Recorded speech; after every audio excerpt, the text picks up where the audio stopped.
I'm going to put that in the intro. Welcome to Brutal. the MMA podcast. Hello, everybody. Me and Charles are quite dapper for the enjoyment of watching the UFC event with Ilia Topuria. And we're filming outside, and I have flies in my mouth and in my suit. And we're also using a very shitty audio recorder on my phone right now. So you might hear that it sounds significantly worse than normal. That would be because Kaitlin is gone completely. She is in Japan. Yeah. Konnichiwa, motherfucker. Yeah. We're doing this all very janky, and we're gonna beautiful try. janky podcast, just like the last one. Exactly. Very scuffed. Very funny. It'll be scuffed as hell, but we'll do fine. So, well, how are you doing, Gabe? I'm doing very well. I'm in my brand new suit. Shout out Kaitlin. Hey, I helped you. I helped him. Yeah, he's so cool, guys. Yeah. He wants his credit too. Exactly. All right. Let's get into the fights. And fights were they? So, Charles, I don't believe you went through the prelims at all. I did You not. were here for the main card at 12. Yeah. It was an early card. He wasn't even awake till like 10. Yeah, I needed some sleep. I need a lot of you sleep. always need your sleep, So Charles. I ended Your up going beauty to bed. sleep. I got to bed at like 3 a.m. Okay, trying to upload some things. Proud of you. So, yeah. All right, we're gonna do a little segment called Rapid Fire. It's where we go through the prelims. There will be some where I go a little bit longer on, but majority pretty rapid fire. So, Cody Brundage, Cedric Dumas. They both were very lackluster, very raw. Cody Brundage usually does a better fight. He didn't prepare really at all, so I mean, it makes sense why he didn't perform. That's all I gotta say about that fight. Cedric won. Didn't really have the skill to win, but he won anyways. Very disappointing performance on both their ends, but it was a fight nonetheless. Then we had Jack Jenkins and Jamal Emmers. Super controversial scorecard, by the way. One judge had it 30-27 for Emmers. The other two had it 29-28 for Jenkins. I had Jenkins winning the fight. Really good fight, great leg kicks, the usual. You've seen Jack Jenkins with his leg kicks. Mm-hmm. He's broken 3 of his opponents' patellar tendon. I'm feeling quite not dapper at all. Unequivocally fucking retarded. Yeah, exactly.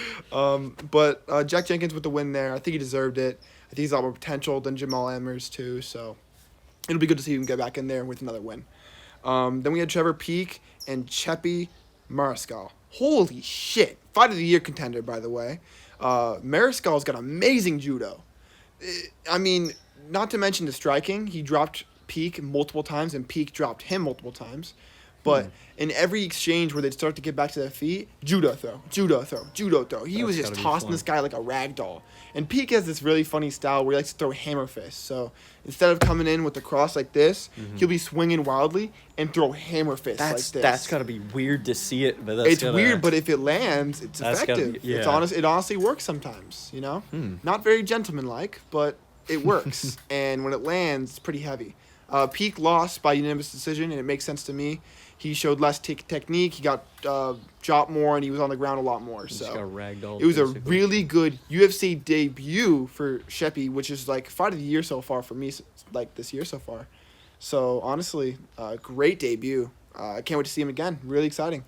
After that, we had the ugliest haircut of all time. I think you've seen it. The Beatles haircut guy. Oh, yeah, I forgot about that guy. He lost another split decision. It's his 4th split decision loss.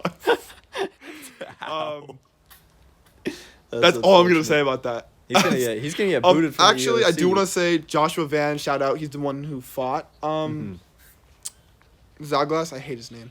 But Peek landed the second most significant strikes in a flyweight fight ever in his UFC debut. Interesting. He had really fast hands the whole night. Very accurate. I think he deserved the win. Great debut against a guy who's actually really good, but just is a split decision magnet. But, you know.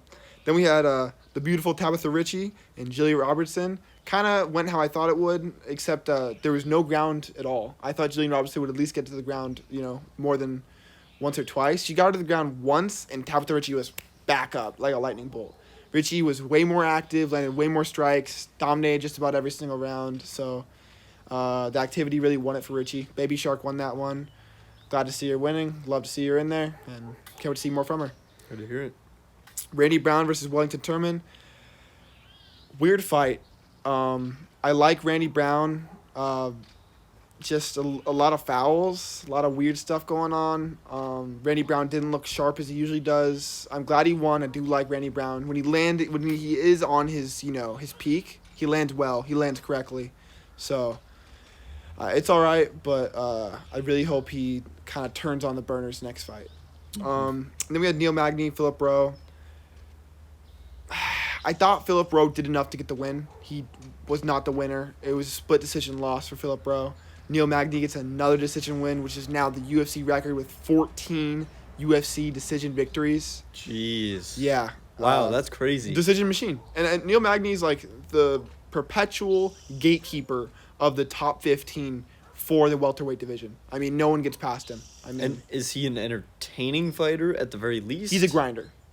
So no matter what, there's always movement. So That's good. he's not gonna sit in guard. Yeah, He'll be moving in guard, it's not like remember the decision or anything. Throwing short punches, etc. Yeah. Okay. Yeah, But he's not the most exciting or flamboyant fighter. But I mean, he gets the job done. So I mean, at least it's a good he test does for young something. prospects. It's a very good test for young prospects. If you can't get past Neil Magny, you can't survive in the top 15 with these welterweights. And it's a very stacked division, so it makes sense. Then we had Brendan Allen and Bruno Silva. Wow. Brendan Allen. He showed out. You watched that fight. Brendan Allen was the one with the tattoos and the cornrows. How'd you feel about his performance? That was good. I mean, I put Silva at first, and then I was like, I think you showed me like a couple clips of him fighting because I had never seen Allen before.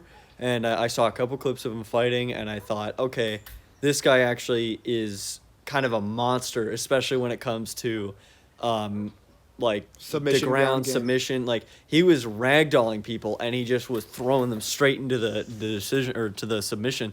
So I thought, okay, I'll switch it, and I put him as submission. I was sad. It was very, very, very close. It was a slugfest for that whole first round was a slugfest, and then when Brendan Allen got him down and dropped him, and then he didn't even have to get hooks in. Like, usually you have to get hooks in to get a really good rear naked choke.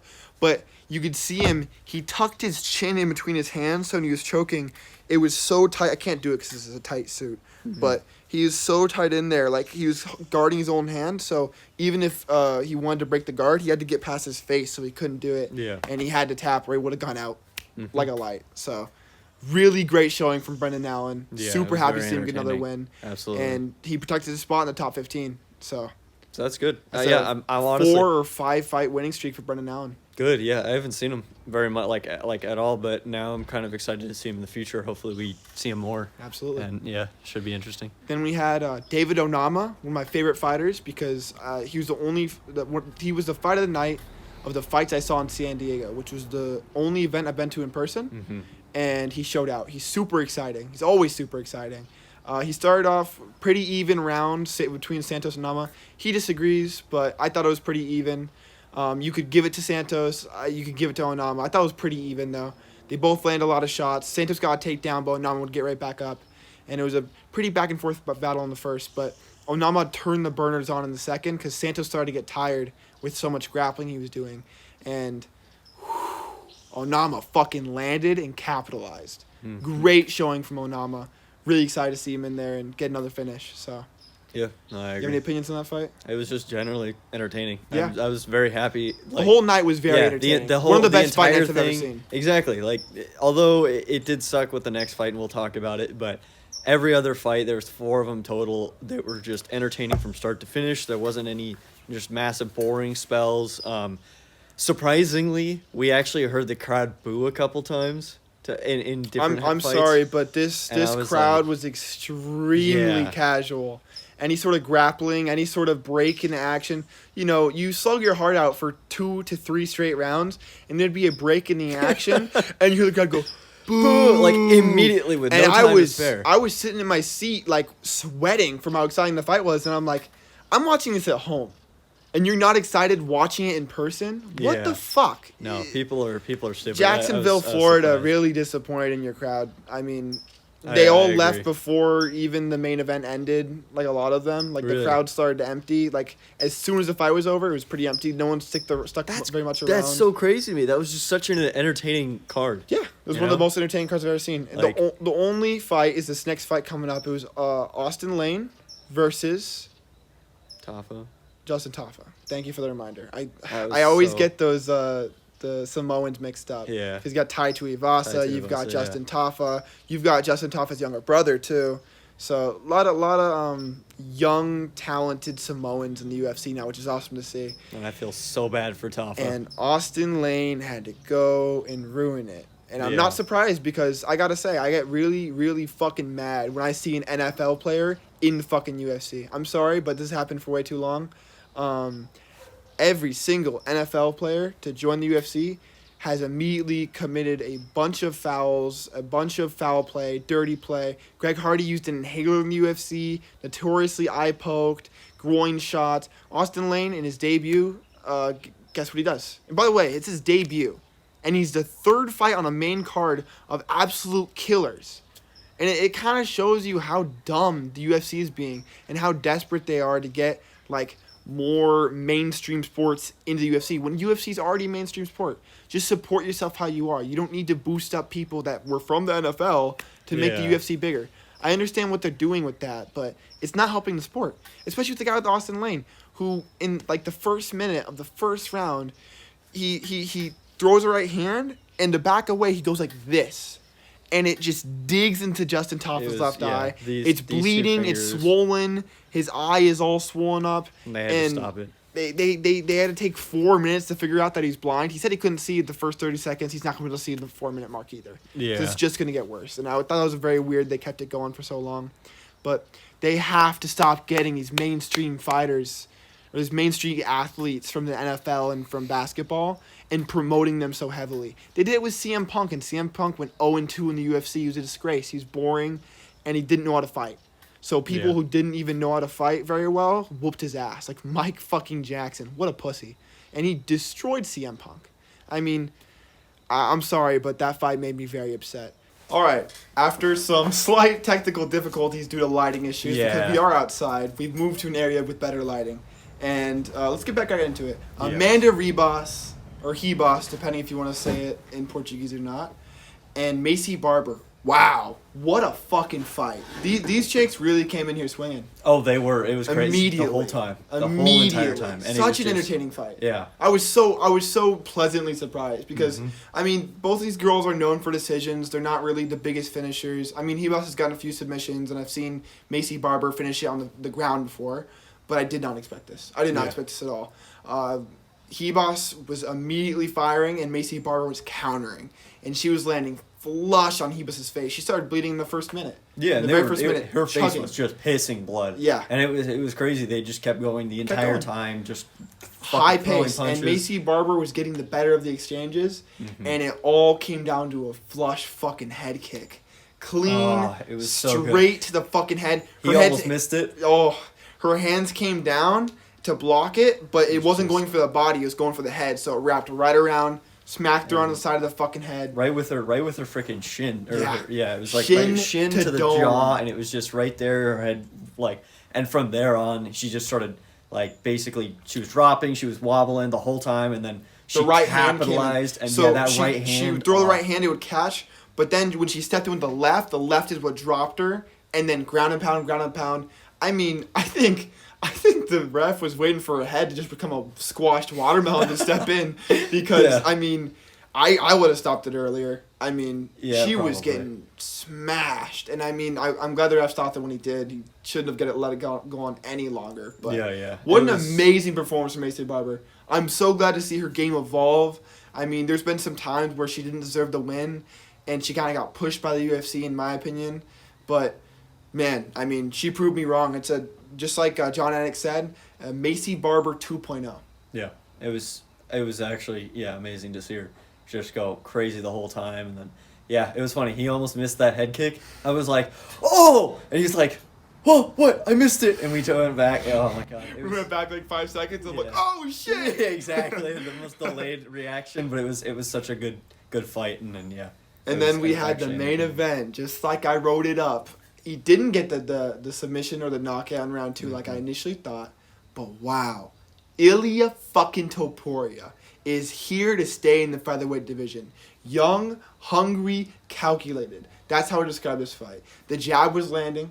He was getting out of range when he needed to. Josh Emmett was trying to make it dirty, but Ilia Topuria wouldn't let him. I mean, there were some points where Topuria would swing so hard. I mean, I thought he'd swing out of his shorts. But honestly, wow. I'm so impressed by Ilia Topuria. You said it last week. He said it last week. He talked about it, saying he's going to be amazing. I have never seen him before this, and now that I've seen him, You're excited to see him next time, Yeah, aren't I'm you? excited. Exactly. Yeah, next time I'm excited to see him grow because I think he's going to probably go pretty far. Absolutely. And I think Ilia Topuria is the future of the featherweight division. I mean, he's exactly the style that I love to watch. He's an anti-wrestler, but he'll wrestle when he really needs to keep it exciting and also to change levels, get the fighter thinking. And when he gets to the ground, he doesn't just sit and guard. He goes to the ground and pound. He goes to hit, everything he can. One judge, I think in the 4th or 3rd round, Chris Lee gave Ilia Topuria, I think, the first ever 10-7 round. Yeah. It's on the official scorecards. A 10-7 round. That's crazy. Yeah, because it was just the whole Josh time Emmett was getting absolutely destroyed. And to Emmett's credit, he's a tough motherfucker. For 38, he's still fucking throwing bombs. I was worried for Topuria a few of those strikes, I gotta say. Yeah. But Topuria's got a chin, he's got heart, he's got wrestling, he's got speed, he's got power. He's got everything you could ever want in a young talent. And he's still young.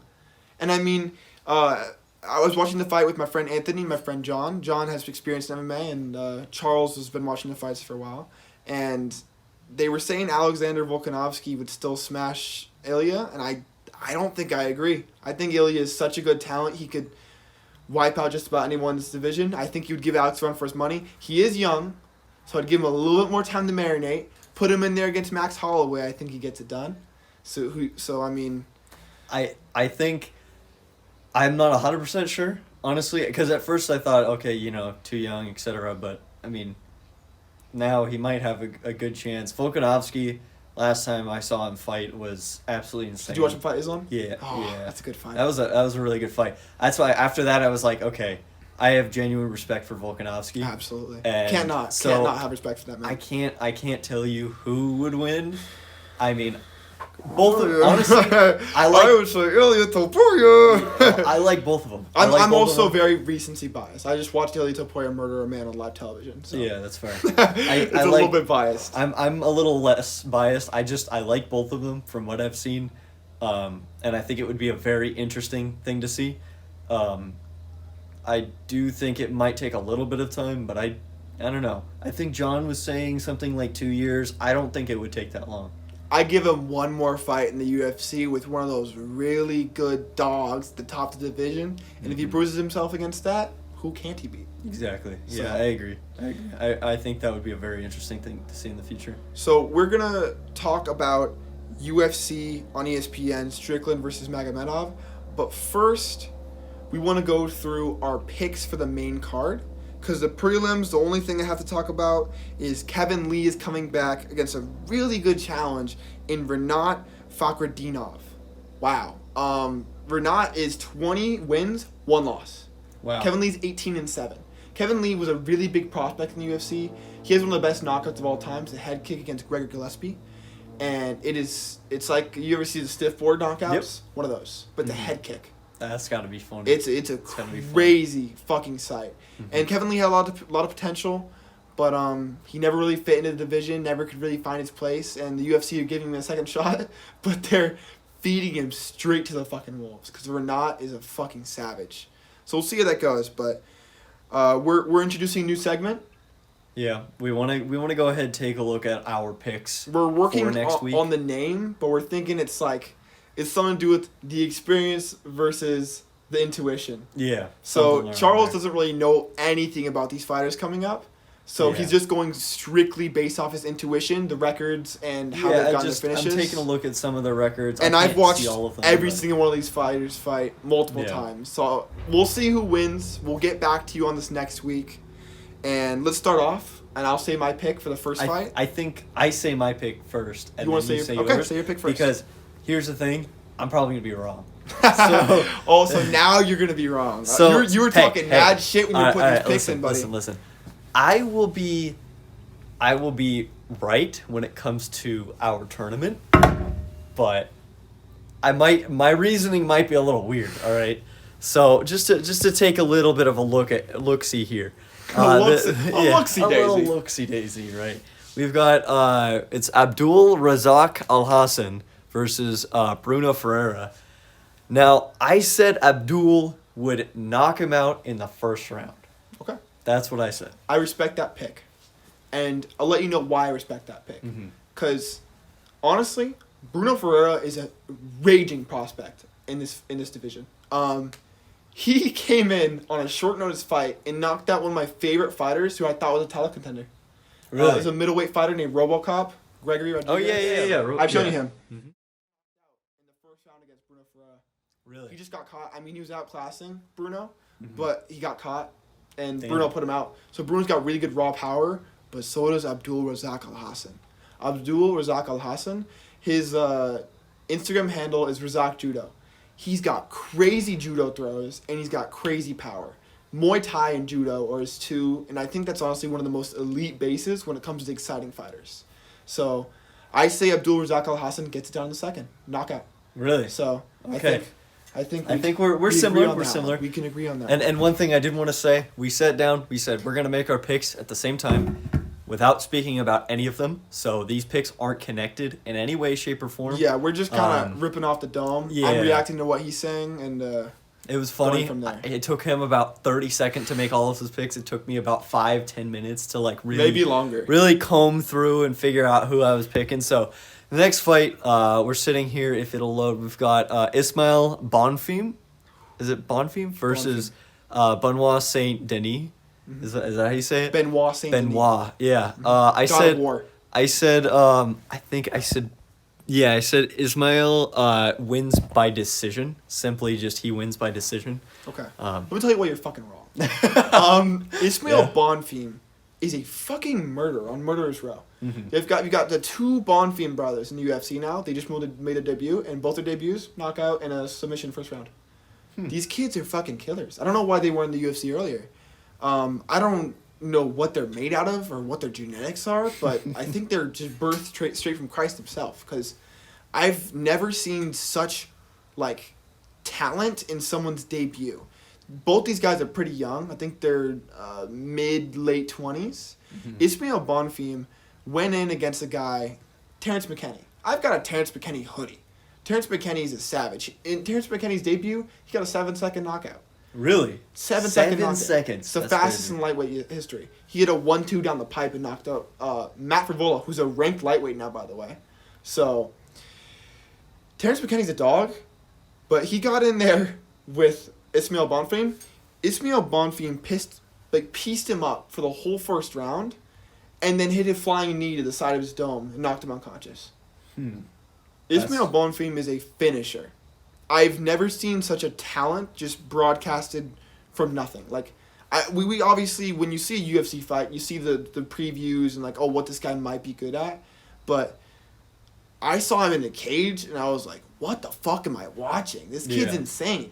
I think he gets it done by a finish, but I mean, I'll tell you the reasoning why I said decision. I think it was Benoit. He doesn't get finished often. The reason he doesn't get finished often is because he fought a guy named Elizu Zaleski. Something Zaleski. Yeah. Do Zaleski. Something like that.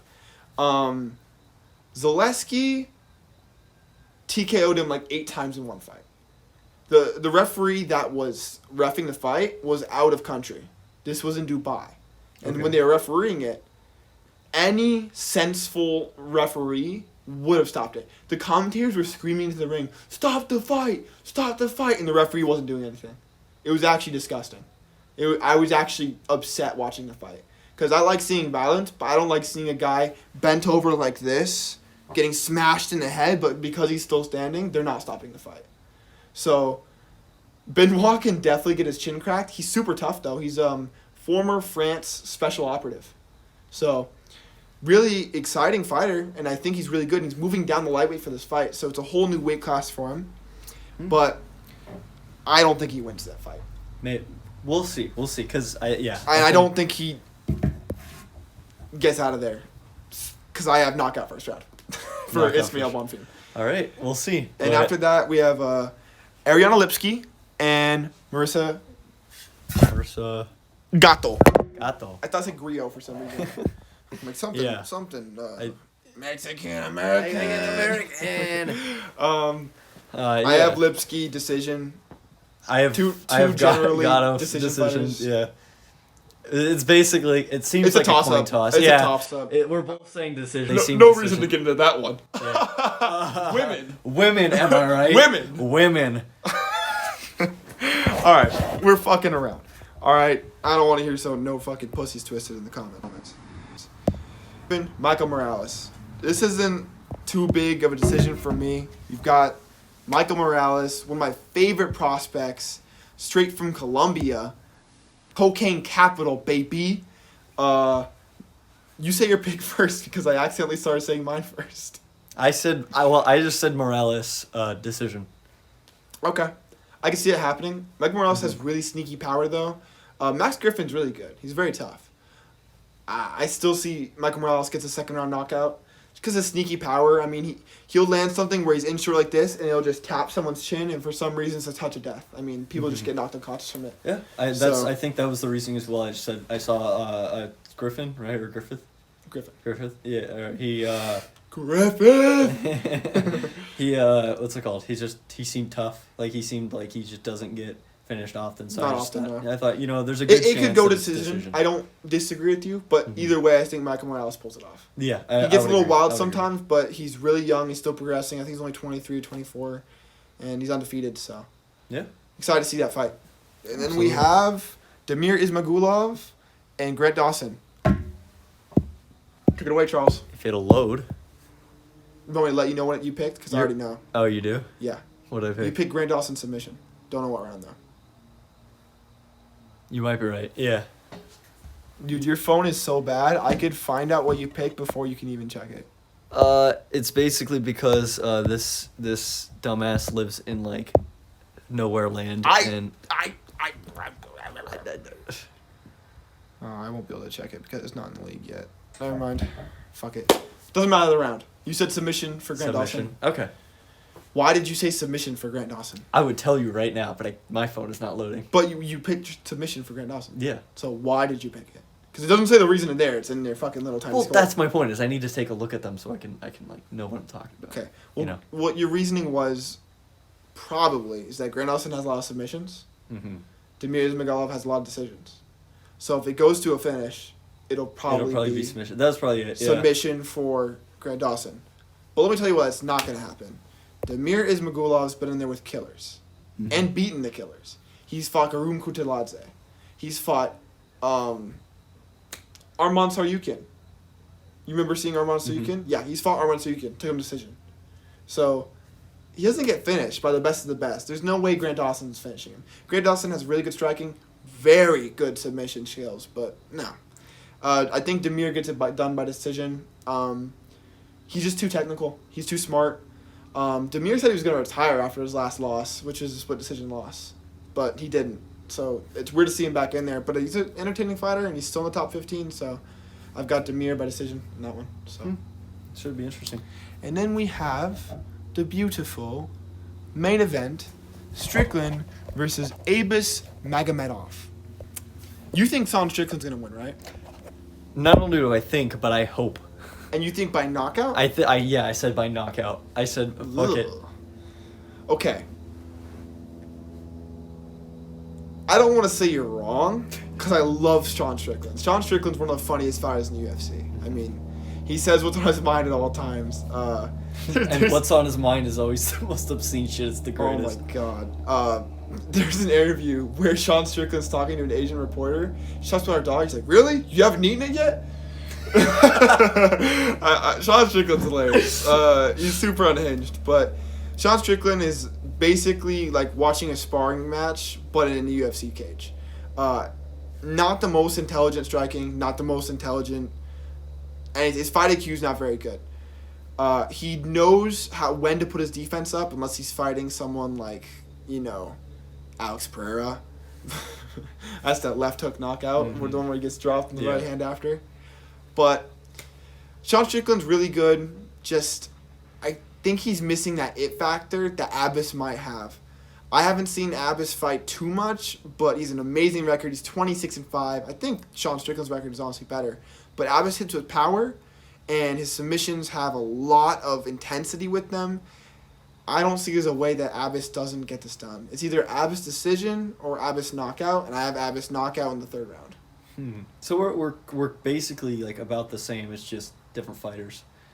I think someone's gonna get knocked out, and I think that person is not gonna be Strickland. How? I How? I think I this is just gonna be can't where wait to Strickland tell you comes about how back. I got all my picks right next time we talk. I don't know, because I mean, I will say I've gotten some very correct picks in the past.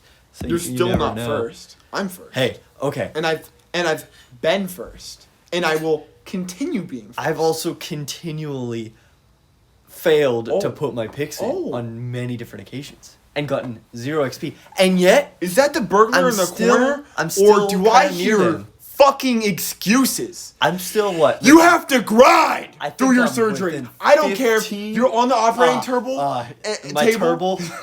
Yeah. You're on the operating table. They're cutting open your scrotum, and you need to have your phone open and say, Pause. resume. They need to have your phone open with the verdict picks, and you need to set them early.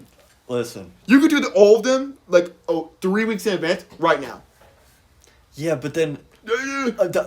Because what? Yeah, my fucking ass. Hey, it took me like 10 minutes to make those fucking picks, alright? They're the worst picks in the world, but it took me a long time, alright? A lot of thinking, alright? Fucking scumbag. A lot of educated guessing. Fucking scumbag. We'll see. Hey, if I get a lot of those right, I'm in front of him. We're gonna laugh, all of us, in his face next week. We'll see about that. We'll see. Thank you for listening to the Brutal MMA podcast.